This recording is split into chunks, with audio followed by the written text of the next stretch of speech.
Hep sonradan gelir aklım başıma, hep sonradan, sonradan. Hiç dikkat ettin mi? Çoğu kurum, çoğu sistem hep sonradan. Mesela sağlık, tıp, hastalık olduktan sonra ilaç verme üzerine. Veya polisler, dedektifler, ölüm olduktan sonra katili bulma üzerine. Hukuk, daha sonra hakkını aramak üzerine. Ya da çoğu, büyük kısmı böyle. Bu büyük ölçekte yaşadıklarımız aslında küçük ölçekte. İçimizde de böyle. Bazen. Belki her zaman değil. Yani mesela iş görüşmesine gidersin de çıktıktan sonra akşam eve gelince aklına gelir ya söyledikleri. Ya da o gün arkadaşlarınla bir kafede oturup sohbet edersin, kahve içersin. Belki tartışırsın, belki hararetli bir konu konuşursunuz. Ama bazen asıl söylemek istediklerin akşam aklına gelir. Sonradan. Biz böyleyken çevremizin de böyle olması çok normal değil mi?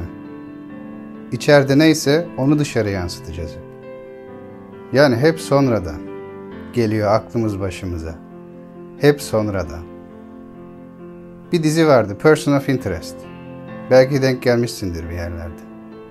O dizide bir adam bir yazılım yapıyordu. Ve bu yazılım suçluları suçu işlemeden önce yakalamaya çalışıyordu. Tabi bu da bir sürü tartışmaya yol açıyordu. O adam suçu işlemediyse niye yakalıyorsun o zaman?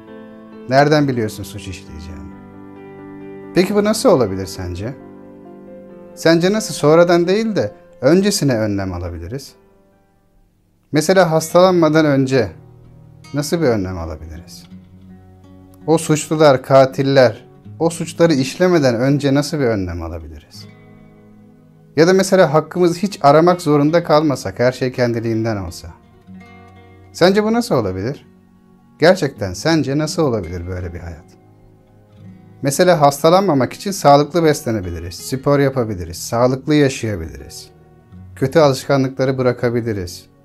Daha ferah alışkanlıklar geliştirebiliriz kendimize. Ya da hakkımızı mahkeme salonlarında avukatlarla aramak yerine belki güzelliği paylaşabiliriz. Mesela sevgiyi de paylaşabiliriz. Ama sevgiyi paylaşmak çok yanlış anlaşılıyor bazen. Sevgi öyle pembe bulutlar, minnoş minnoş yaşamak. Sevgi bu değil. Sevgi gerçek olan her şeydir. Sevgi yeri gelince yumruğunu masaya da vurandır. Sevgi yeri gelince bir kenara oturup dizlerini çekip ağlayandır da. Sevgi yanlış bir şey olduğu zaman bunu söyleyendir. Sevgi gerçek olan her şeydir. Bunu nasıl yapabiliriz sence? Mesela biz kimsenin hakkını yemezsek ve bunu paylaşırsak, bunu aktarırsak bizden sonraki nesillere de elbet bir gün kimse hakkını mahkeme salonlarında avukatla birlikte aramak zorunda kalmayacak. Yaptığımız, yaşadığımız her şey bizden önce ve bizden sonra 7 nesili etkiler. Böyle bir hayata ulaşmamız için benim bildiğim şey seanslar, spiritüel çalışmalar, enerjisel çalışmalar. Çünkü ben şuna inanıyorum. Bastırılmış öfke, tutulmamış yas, akıtılmamış bir gözyaşı varsa bu zamanla hastalığa dönüşür. Veya başına bir kaza gelebilir. Bir insanın çocukluğunda veya geçmişinde bir yerlerde bir travması varsa belki bu o insanı suç işlemeye yöneltebilir. Ya da mesela birkaç nesil önce edilen bir beddua varsa bu 7 nesil boyunca o insanları etkiler.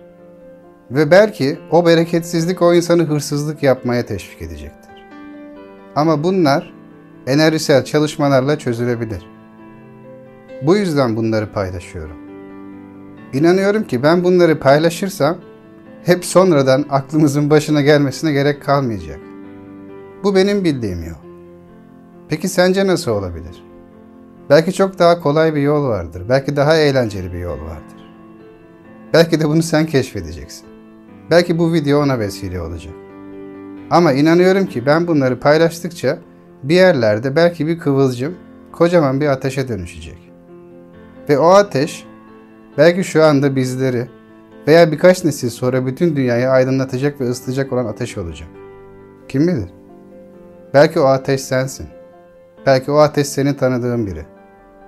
Ama biliyorum ki güzelliği, hafifliği, ferahlığı paylaşırsam Onlar dünyada artar.